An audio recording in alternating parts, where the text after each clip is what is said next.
Welcome back to American Warrior Radio, right here on the Talk to Me station, AM 1300 WMEL, sponsored by AVET Project. Thanks for staying tuned, folks, because we got some great information and another guest interview that's going to bring some really important information that you can use and share. And that's what we're all about, is dispelling myths and rumors and getting you the nuts and bolts of what you need to do in order to navigate through some of these terrible waters our troops are seeing and their families. Couple quick updates. The Space Coast Community Law School, which offers the free legal seminars, and their topics range all over the place. Last Thursday, we've had some switch-ups. They just completed the wills, trusts, and probates.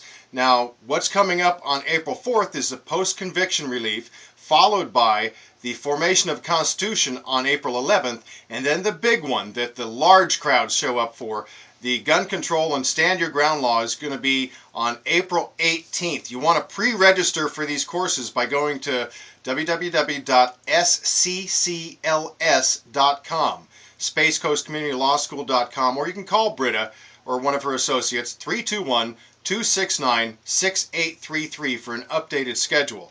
Also want to thank Anglers for Conservation that had a wonderful Veterans Go Fishing Day free at Grills the other day. We supported them, and a lot of vets came out for that. Just a wonderful time and great people there.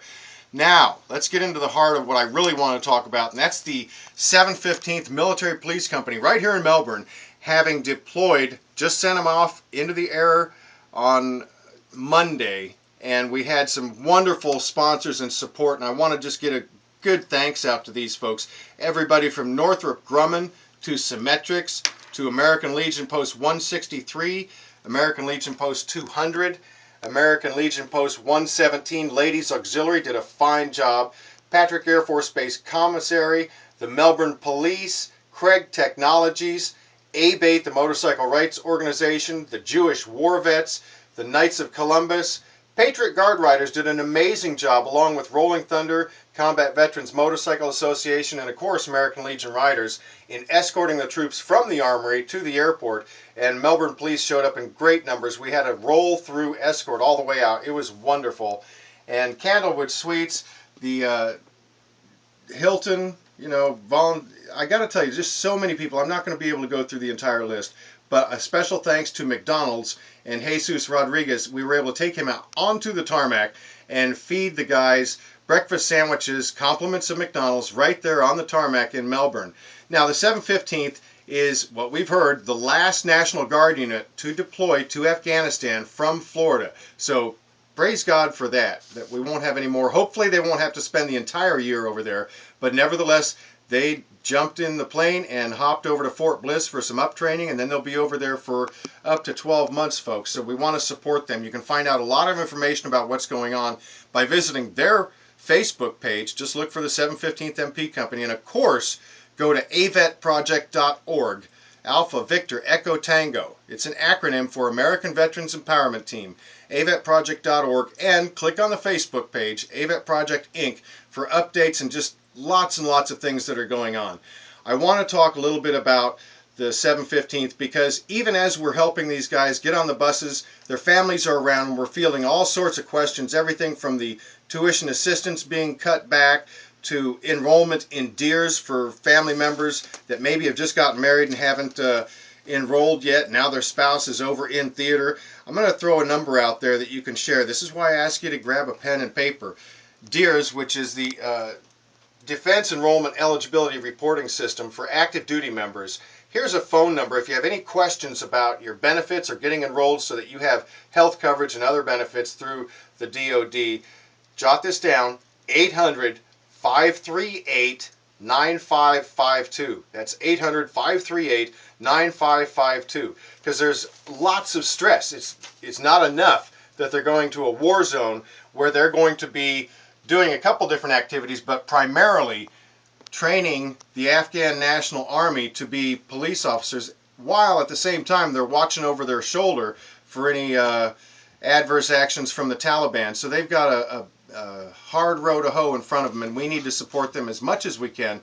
AVET Project, of course, will continue to throughout their deployment by providing them our EEBs, our Empowerment Equipment Boxes, which are enhanced care packages, and we can talk about that later. Or you know what? Better yet, jump on the website, avetproject.org, click on our programs and services and register your troop to receive an EEB, a care package from AVET Project.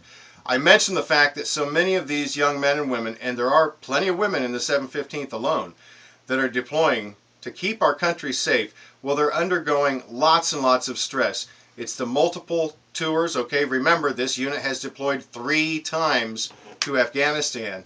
And family situations, as I mentioned, we fielded all sorts of calls and questions. We have on the line with us AVET Project's Director of Counseling, Joanne Ivins. Can you hear me, Joanne?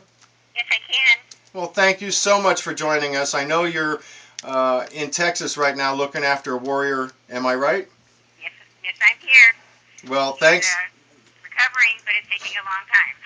And for all you folks that are regular listeners, she's talking about Marty Gonzalez, a war hero in his own right from the Battle of Fallujah, a Marine Staff Sergeant. Joanne, I know you're doing good work there, but give me an idea what kind of services you can provide. And again, this is all through AVET Project. If a family member is undergoing a tremendous amount of stress, we just had, as an example, one of the gals came up to us and said, my husband just told me as we're getting ready to deploy that he just doesn't know if he wants to stay married to me. And of course she's breaking down and all this, but the guys that are deploying and gals undergo so much stress leaving their families behind, even their pets, making this change and being over in theater. What kind of, overall sense of what can you offer them in the way of advice? Well, one of the things they need to keep in mind too is that their lives have changed. The ones that are going over there to Afghanistan, when they come back, nothing is ever the same. And so their spouses need to realize that they have to be very open to that it's not just like when they went away, it comes back and it's all the same thing again. And that these men and women need to be able to talk to them about certain things that are going on, and a lot of things they will not talk to them about. And so a lot of times when they come home or whatever's going on, they need to talk to other people that are in the same service that they're in, men, women, whatever they are, because then they feel free to talk to them because they've experienced it. That and common bond, right. Right. And a lot of times when they come home, a lot of families will say, oh, I don't want to hear about that. And that's the very worst thing that you can do because they've experienced so many things. They need to be able to talk about it. So one of the things you have to be able to do is be open to be able to let them talk. Sometimes it may be stuff it's very hard for you to hear because we live over here with, you shouldn't do this and you shouldn't do that and all that kind of stuff. And yet they're protecting our country and going over there and doing things that they're going to have to do to protect our country. And so we have to be open and honor them that they're risking their lives for us. Not necessarily be pushy in asking them what's going on and all this. No. And even as they're in theater, whether they're doing FaceTime through the cell phone or maybe Skype or what have you, when they're having conversations with their spouse that's over there in theater, they need to be, like you said, open and responsive to what the military member wants to talk about. Right, and a lot of times they don't want to be, and I want to say bothered, but some little things that are so immaterial to them compared to what they're dealing with. So if they can keep it, they want to, of course, know what's happening with the family. They want to know, they want to be a part of it. Sure. They don't want to be left out. Right. Doing the decisions and all that kind of stuff is like they're still there, like they're needed. But they don't want to, things that are, that you can take care of yourself here, don't bother with them, the little things, because be really uplifting for them because they're seeing such stress there. Every minute is stressed. And that's a good point. That's a good point, Joanne, because when someone deploys, especially these forward deployed troops like the 715th MP Company I was talking about, they literally have stress compounded all around them. They're looking over their shoulders. They can't get away from it. It's like they're being bombarded with sensory overload all the time, just protecting themselves and their battle buddies. And then when they field a phone call or a FaceTime or a Skype call from a spouse back here, they don't necessarily need to hear that the garbage man didn't pick up today and stuff like that. Right. And then the spouses need to be aware that sometimes they don't feel like talking and not to get mad about it, to understand that at that moment something might have happened that they're stressed out about. They just can't talk about trivial things, you know what I mean? And so just realize that, just tell them, be sure to encourage them that you love them and that you're behind them and that you understand and we'll talk later and, that kind of stuff, not okay, if you don't want to talk, I'm not talking right now, that kind of stuff. Because you don't know what they're experiencing over there. And it's completely different than us sitting at home watching TV and say, oh, I think I'll give somebody a call. They just may have gone through something tremendous, and then all of a sudden they're on the phone. So be very aware that their moods will change, that they're not going to always be, hi, Ann, how things going. Sometimes they just may be quiet, and because something could have happened that they're dealing with at that moment. Just be very supportive. That's an excellent point, and I want to just make a remark. A lot of us have been watching Inside Combat Rescue regarding this bunch of pararescue jumpers that are over there helping our troops, recovering them from the battlefield and what have you. And when you see it on TV, it may be a downtime that they're having these conversations on Skype or FaceTime and everything's jovial and happy. But as you mentioned, I think rightly so, it's not going to be that way every time you make contact. Yeah, they have to be very aware, and they just want to see you smiling. They want to see the kids smiling, that they're doing okay, that when they're gone, that nothing's falling apart. Because they can't have that stress also. Exactly, yeah, because they're powerless to do anything over it, and it's just going to make it worse for them. And the dedication, that's why we always include the military families in our salute to their sacrifice, because they truly are. They're here holding down the household, holding down a job probably, looking after the children. And when you get into the military and you marry a military member, it's obvious there's going to be sacrifices that are made, and it just kind of comes along, with the territory. And they might find some groups in wherever they live, because sometimes they have, like the YMCA or certain things have it where the military spouses can get together and talk about, some of the problems they're going through, or ask questions of somebody else what you're dealing with. And it helps to have somebody else that you can talk to. And I'm in Texas, and it's unbelievable the support that they have here. I've never seen it in other states where I've been. And one of the things I am really impressed with that servicemen seem to love, or women, is when a school or kids get together and they send them letters. Just letters of, we support you, thank you, that type of thing, because it just really makes them feel like our country recognizes what they're doing, that these kids understand, because the children are our future, and so it's just wonderful if they, maybe where your child goes to school, to make them aware of what's going on, that their father, mother, whoever is in doing something, and that these kids might send letters to them. It might just be their class. But it makes a lot of difference to be recognized. They love it. They certainly do. And that's why we include letters from school children, and even as we go around AVET Project and do our events, we have just the general public come up and sign these tablecloths, and once they're all filled in with nice messages to the troops, we send them in one of our EEBs over there. They open the box, and then when they sit down to have dinner, they got this tablecloth with all these well wishes from folks back here. And it really does make a difference in their morale. Yes, and another thing too is they can have wherever, if they have children that are going to school, to make their class aware what their mother or father are doing, where they're at, and let them bring in some pictures. Ask the teacher, can my child share this with you, because that's what they're experiencing right now, to make them feel closer to their parent, wherever they are, and have everybody realize that that's where they are, because the children miss them so much, and be able to share their parent with their classroom or whatever, whether it's small children or if it's teenagers, they have their own way of expressing, how they are. Of course. Yeah. But that's another excellent point. And I want to just jump back to what you mentioned a moment ago, and that is these support systems, whether it's through a readiness center on a military installation or places within the community, whether it's churches or, as you mentioned, the YMCA and what have you, they will help kind of shoulder the burden for these spouses and family members, because folks, like Joanne just mentioned, these children with these multiple deployments are growing up without their dads, and some of them moms, for years at a time. And when you take that kind of amount of input out of a child's life at that formative age, it can have a dramatic effect. Yes, and if they can share where their parents are and what's going on, it makes them not feel so isolated. Like everybody else, they see the kids with their mother, father there, or whatever, and then they're gone. So that they can share what's going on with wherever they're at, whatever it is. That makes them feel more closer to their parent, because they're still there with talking about them. People realize, and they can say, "Oh, how's your mom or dad doing?" And makes them feel like, "Oh yeah, people are aware that my mom and dad are gone."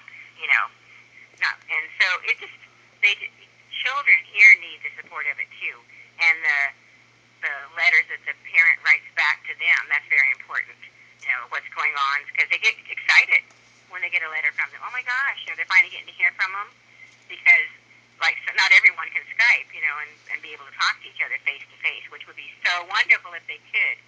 And if some of the people know someone that you have that available, you might share it, with someone else and let them do it sometime. Exactly. Exactly. Yeah. And I want to mention that AVET Project, for what now, 37 consecutive months, has supported the monthly Dinner for Families of the Deployed at Patrick Air Force Base for the very reasons that Joanne is talking about, and that is to let these families that are left back here know that the community at large is still supporting them. But Joanne, what do you think about the notion that, the war's kind of winding down, the press and the media is all saying, well, it's pretty much over, and even several veterans groups, which I will not mention by name, have actually come out and says, well, they don't need care packages anymore. It's almost over. This is ludicrous to me, but it's out there. Over there, it's still going. Exactly. We have our military over there, and there's a lot of them, not just a few. There's a lot of them, and they're still there fighting for our country, no matter how anybody else looks at it as toning down or whatever. They're still in trouble at times. Oh. It's not over for them. Exactly, exactly. You've given some great advice and suggestions. Now, and I know you make yourself available for any warrior or family member that wants to, at least have a person they can speak to. And you're very open-minded. I know you're spiritually minded, but AVET Project doesn't get into religiosity. We're not preachy, but through you, we have a wonderful opportunity for warriors that are concerned or have issues or their family members, and they can contact you through the AVET Project website, avetproject.org. Click on the contact button, leave your name and number. You don't necessarily even have to say what the issue is. Just say that you'd like Joanne, you'd like to speak with Joanne, and we'll hook you up once we have your email address, because Joanne makes herself available. I know you're a certified hypnotherapist. I know you have your certificate from the Defense Psychology Unit there. You're well versed in some of the issues that they're dealing with, particularly the post-traumatic stress disorder for the warriors. But it's pretty clear that you've got a good grasp on what the families are going through as well. Yes, it's not just the military, but like you say, their families too are going through all this, and sometimes they need help because they're going, who's going to understand what I'm going through?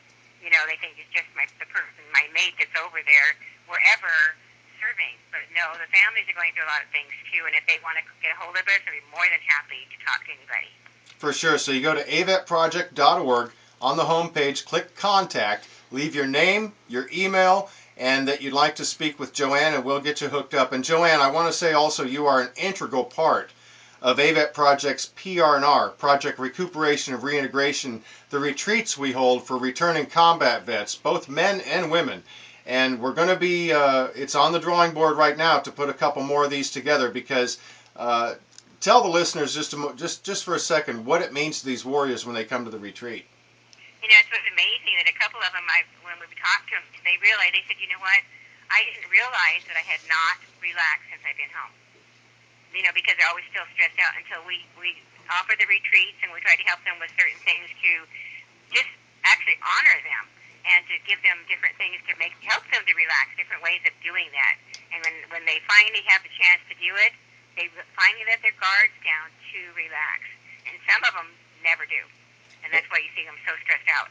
And that's what they really need, is to be able to do that and have someone understand. And right. So a lot of times at our retreats, we do our thing, but then we bring together different people from the military, and they enjoy talking to each other. They have that time where they can talk to someone else that understands what they've been through. And then in the retreats, I love it because they will do things and be silly when it's really hard sometimes to get them to relax, And I remember a group of boys, I say them boys because I could be the grandma, but I just wanted them to dance. We're doing this thing to move the body and everything, and they would not do it because they're not going to do that. They're macho. In front of their warrior buddies, yeah. Right. But all of a sudden, they started hitting each other with the elbow and being silly, and pretty soon they were moving and dancing. Yep. And it does. PR&R gives them that opportunity to relax and decompress. We treat them like kings and queens. We give them recreational opportunities, massage, You will speak with them on an individual basis. We've got a psychologist that screens them for PTSD and TBI, just all sorts of things. They get an individualized action plan at the conclusion of the retreat so they can kind of chart their reintegration back into civilian life. You have helped them so much by letting them know some of the things that they are entitled to do and who to get a hold of and everything. They had no idea. It's true. So when they can talk to you about that, they just are amazed what they could have gotten, and they didn't even know it. Exactly. And I commend you on that, too, that you offer that to them. Well, that's why we're a team. The AVET is an acronym, like I said earlier, American Veterans Empowerment Team. That's the operative word there. Yes. And, folks, we cannot do this alone. We need everybody's support. So, please, jump online, click the donate button on avetproject.org, and contribute to the future of our warriors and their families, because we cannot do it alone. Joanne, thank you so much for joining us today on American Warrior Radio. Keep up. Any way if I can help, any way at all. Thank you, Darren. You bet. Again, that was Joanne Ivins, AVET Project's Director of Counseling on American Warrior Radio. If you'd like to contact her, jump on avetproject.org, click the contact button, leave your name and email, and we'll hook you up with them. I want to mention a couple quick things. You know how to donate, okay? And we need donations, folks. We're an all-volunteer 501c3 nonprofit. Real quick, if you're a Korean War vet and you want a certificate of appreciation, you can do so now. And I'm not going to go through this whole web address, but you check out AVET Project's Facebook page. If you know a Korean War vet or you yourself are one, they have a new certificate out. So that information will be up there.